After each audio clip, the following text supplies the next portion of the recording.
Welcome to the Nurture Network podcast, where motherhood meets transformation. I'm Jess Baldenhofer, certified parent coach, educator, and mom on a mission to help you move beyond overwhelm and create a deeper connection with your kids and yourself. Each episode is packed with real tools, relatable stories, and the support you deserve. Let's dive in and take another step toward the peaceful, fulfilling parenting journey you've been searching for. Thank you so much for joining me today. I'm Jess Baldenhofer, a certified parent coach, an educator, and a mom. And today we're going to talk about the topic of how to maintain connection with your child, especially as they age.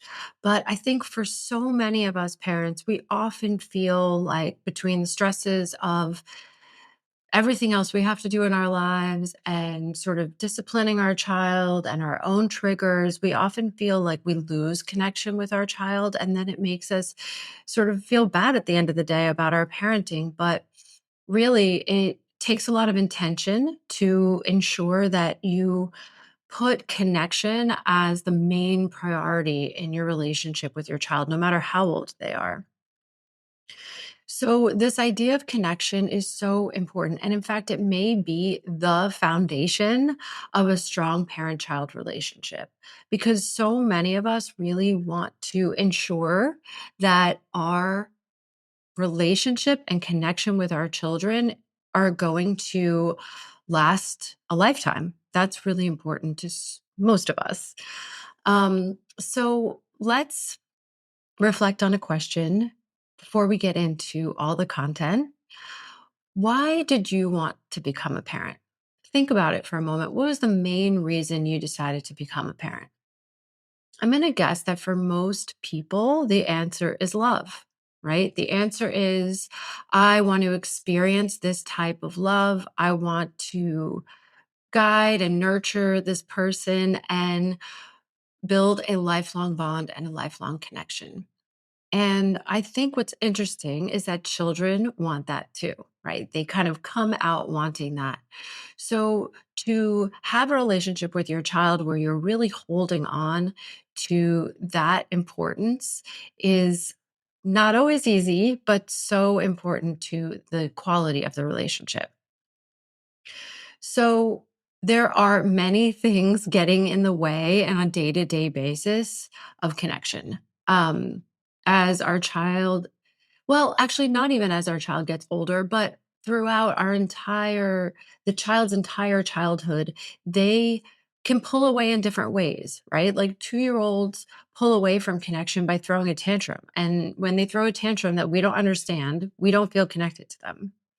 Older kids can really move towards their friends and video games or shutting you out completely. And this lack of connection can show up in a lot of different ways.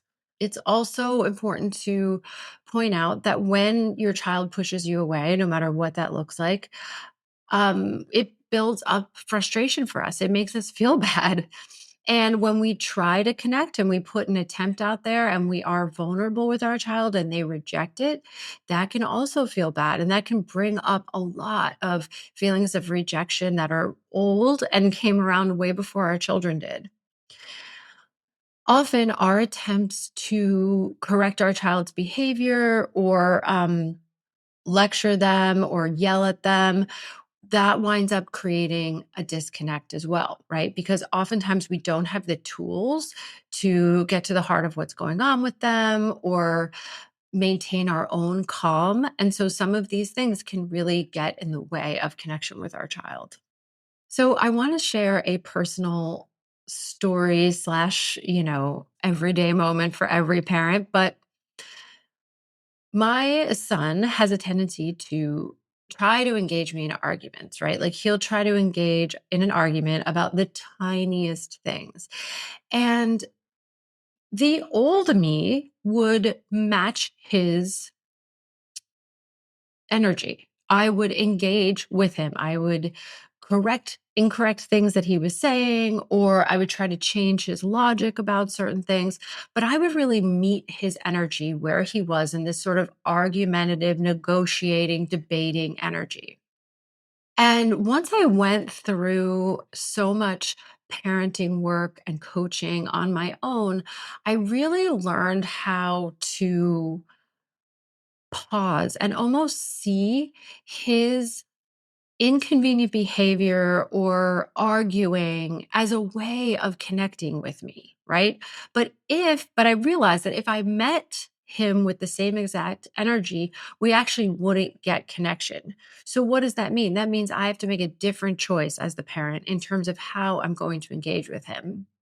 And a big part of that comes with empathy, right? So I can see immediately when he's kind of engaging in these argumentative behaviors or arguing with me about tiny little things. I can take that moment and pause and say, okay, I know what he's doing here. I know what he's actually looking for here. And I can think of ways to diffuse it.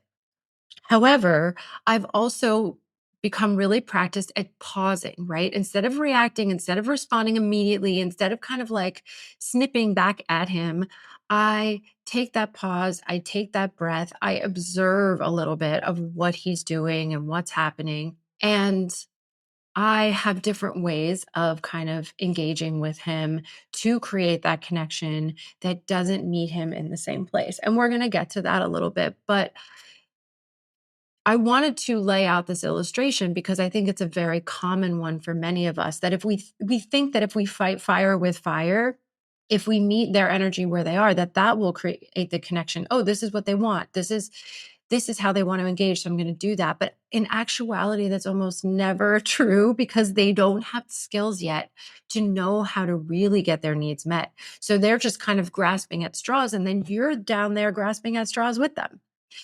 So let's talk about the role of fear in parenting, because I think that fear really affects our abilities to connect with our child. And fear can come in so many different forms. One of the main things that I notice with my coaching clients and how they engage with fear has a lot to do with actually feeling developmentally behind their child. And this is what I mean by that. Children grow very quickly. They, especially from the ages of sort of 0 to 6, their physical, cognitive, emotional development happens at light speed. And one of the things that's so difficult for parents is to feel like we're ready for the next phase. And in fact, we often don't see the phase coming. And we are sort of scrambling to understand the new phase that we are already in, that we are too late to research because we're already in the thick of it. So to me, that is fear, right? Because you're fearful. Oh my God, my baby is changing. My baby's not doing what my baby was doing before. And my baby's different now. And I want that snuggly little 6-month-old back. But really reducing the fear around how quickly your child is learning and growing, and that you have the confidence to step up to whatever the new challenge is really important. So that's one sort of aspect of fear and how it kind of gets in the way of connection.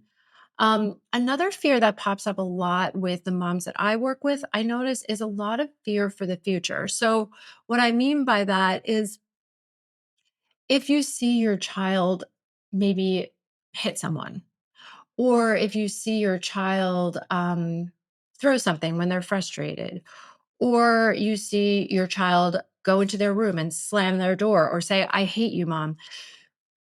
A big part of why we can't meet these moments with where they are and with the perspective that we need is because we are fearful that whatever behavior they're doing is going to be who they are as a person 20 years from now. And that fear causes us to sort of grip and try to control because we're like, oh my God, my kid can't be the one who hits everybody. Or my kid can't be the one who's yelling, I hate you, mom, for the rest of eternity. So fear kind of takes over in these moments. And again, we're not able to slow down and objectively see what the child is doing and what need they're trying to get met. So in these cases, and there's many different kinds of fear. I mean, lots of parents have fear that they can't get food on the table. Lots of parents have fear that, oh my God, how am I going to get my job done? and take care of my child when they don't have school tomorrow. There are so many very real fears that are going on in the world right now, that are going on with our planet right now, that also play into how we react to our child. So, having this really mindful awareness of when fear is taking over our bodies, when fear is taking over our brains, fear is one of the number one blockers for connection. So, I'd like you to just take a moment to think about connection and what connection feels like for you. So, get your body quiet for a minute and try to think back on a moment recently, hopefully, where you felt really, really connected to someone. What did that feel like? What kind of feeling did it bring into your body? What kind of feelings did you have in your heart? What did it make you feel like to feel truly, truly connected? Maybe it was with your child, maybe it was with someone else. And then reflect on what were the things that made you feel connected in the first place to this person. Maybe it was feeling heard. Maybe it was really feeling seen, like somebody really noticed something that you did or some way that you are that made you feel seen and heard, valued.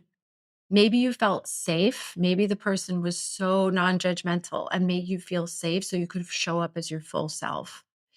These are the things that make us feel connected to each other as humans, right? So let's relate that back to your child for a moment. When your child feels heard, when your child feels seen, when they feel valued, when you are creating a safe environment where they don't feel judged, they feel connected to you. And then you feel connected to them as well, right? So that's a really important moment to just really feel that feeling of what connection is, what connection feels like for you, and therefore what it can feel like for your child. So, the challenge of parenting is that when your child is pushing you away, when your child has really inconvenient behaviors, when your child is tantruming and you don't understand it, finding your way through the darkness of that to create the connection is really, can be really difficult. So, here's a metaphor for a moment. Think about the roots of a tree. Roots of a tree are invisible. Mostly we can't see them. Sometimes we see a little bit of the top of the roots, but for the most part, they are invisible. But the roots are what need to be watered. The roots are what need soil. The roots are where the tree gets all of its nutrients. So when we water the roots, we don't always see fruit of our labor on the tree, right? But we still show up every week, every day, every hour and water the tree and make sure the tree is getting sunshine and make sure that the soil is healthy. And we wait. We have patience. We trust that eventually a lemon will grow, right?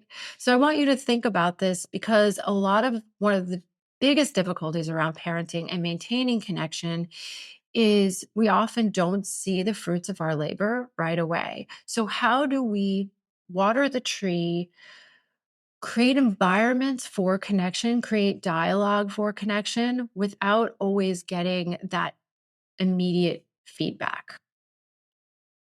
So let's talk about like the science of connection a little bit and how connection shapes the brain. So oxytocin is the love hormone and it's released when a child feels safe and they feel loved. And when a child feels safe and loved and releasing this hormone, they are able to learn and grow and strengthen bonds and build emotional security. But when a child is sort of seeking out this connection and to feel safe and loved, they are usually in a dysregulated place, right? So it could be a tantrum, it could be arguing, it could be running away from you. But this dysregulated state does not really allow for them to connect or to feel safe and feel like they can really grow and learn. So if we respond to their difficult behavior or their dysregulated state with more dysregulation and yell at them or lecture them or punish them, what that does is increases their need and their sort of primal approach for looking for more oxytocin. So they can't feel calm and safe and secure and build connection, right? So let's just take a breath and reflect for a moment. Think back to a moment of conflict that you might have had with your child recently. So, again, if they're two, they may have been like fighting bedtime and just refusing to go to bed. Okay. Or if they're 10, they may be mad at you and yelling, I hate you, mom, and going in their room. Think back and think about the details. Think about the details of your situation with your child, what they were doing, what they were saying, how you felt in that situation. And then ask yourself, looking back on that situation, what might my child have been feeling in that moment? Despite what they're doing, despite what they're saying, what might have they been feeling? And what do I think they might have needed? Even if they're not saying exactly what they need, even if their behavior is showing something else, what do you think they might have needed? It even could have been that they were tired. They had such a long day and it was just exhaustion causing them to get upset.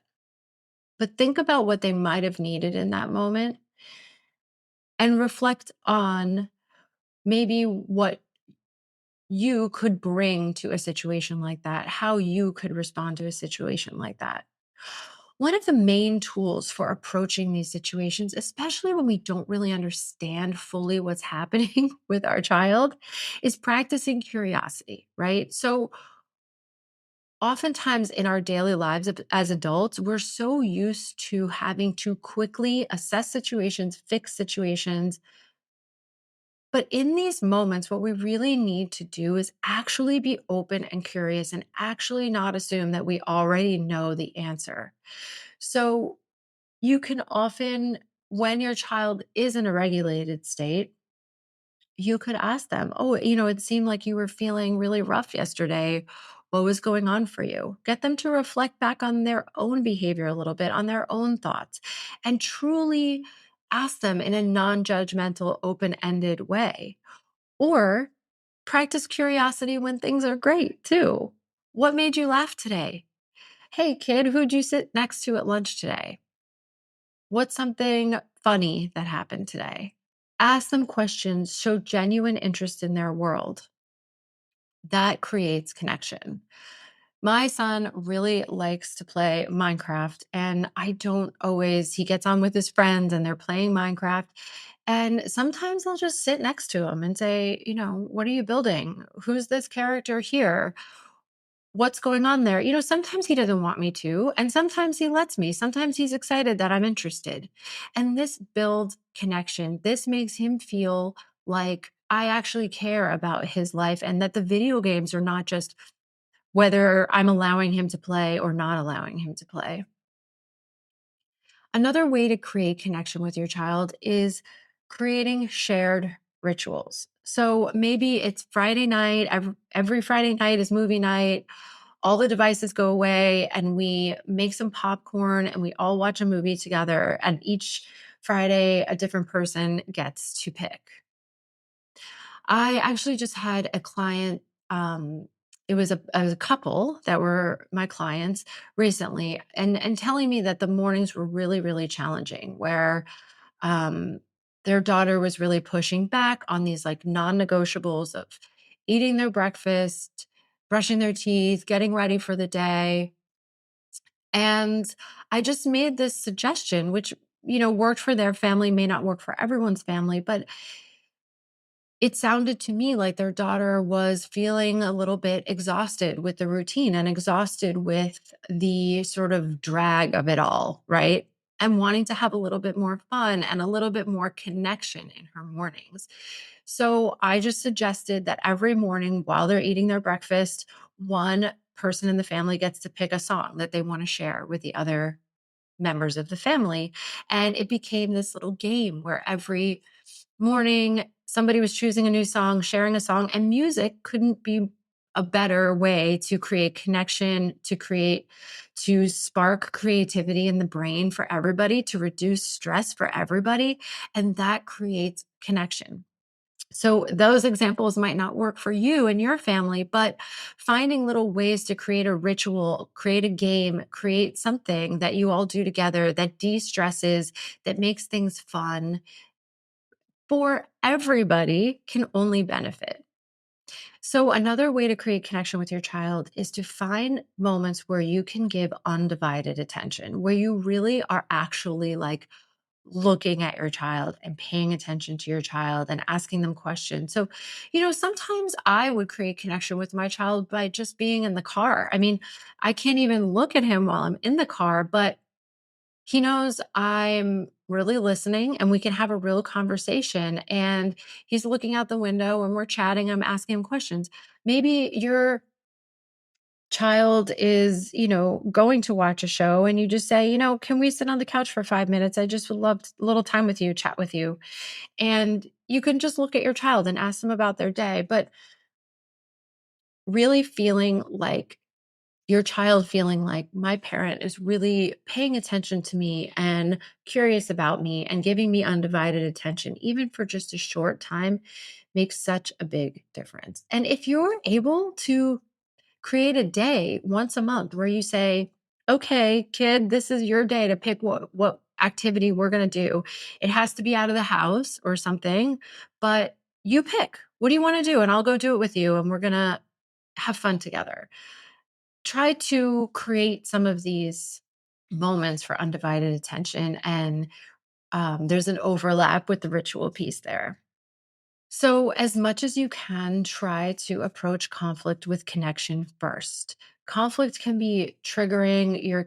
Your child's inconvenient behaviors can bring up a lot for you, but as much as you can take a breath and approach conflict with connection first, asking questions, trying to understand, saying things like, I see you're upset.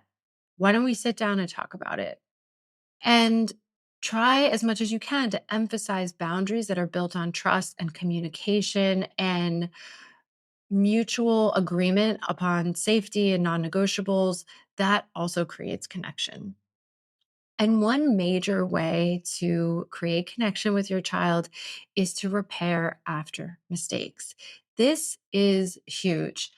I don't know about you, but for many of us, this is not something that our parents ever really did, right? So there are times where we all get dysregulated, where we all lose our cool or react or, can't take that deep breath when our child is arguing with us. And we don't always feel great about how we responded to them. So if you can normalize calming yourself down, finding your own tools for self support, and then going back to your child and saying, I'm sorry I yelled earlier. That wasn't okay. We shouldn't be yelling at each other. And that's not your fault that I yelled. That teaches accountability and reinforces that love isn't conditional on perfection, right?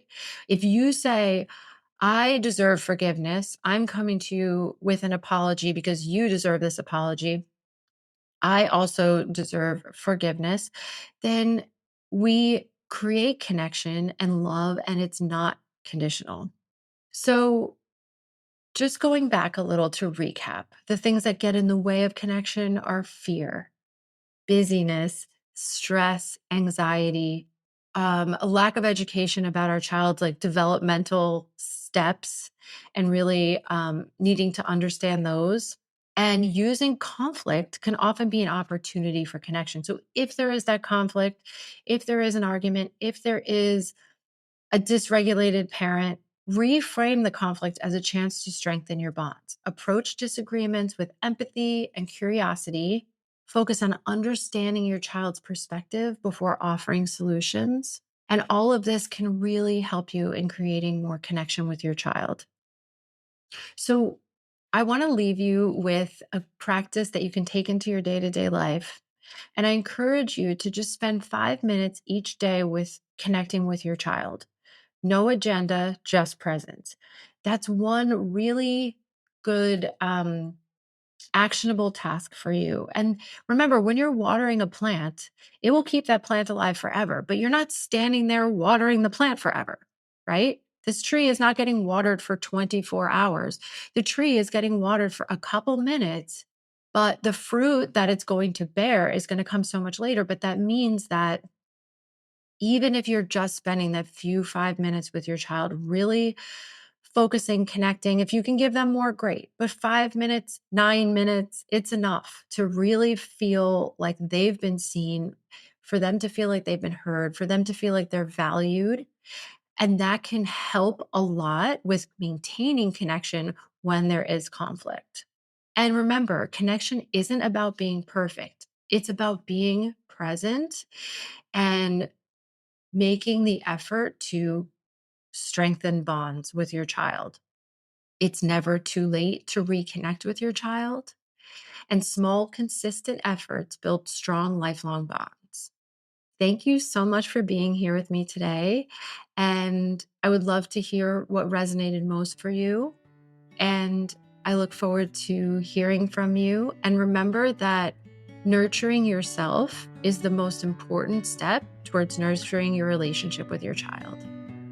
Thanks for listening to the Nurture Network. If this episode resonated with you, subscribe so you won't miss the next one. Share it with a fellow mom who might need it too. Until next time, remember that nurturing yourself is the first step in nurturing your family.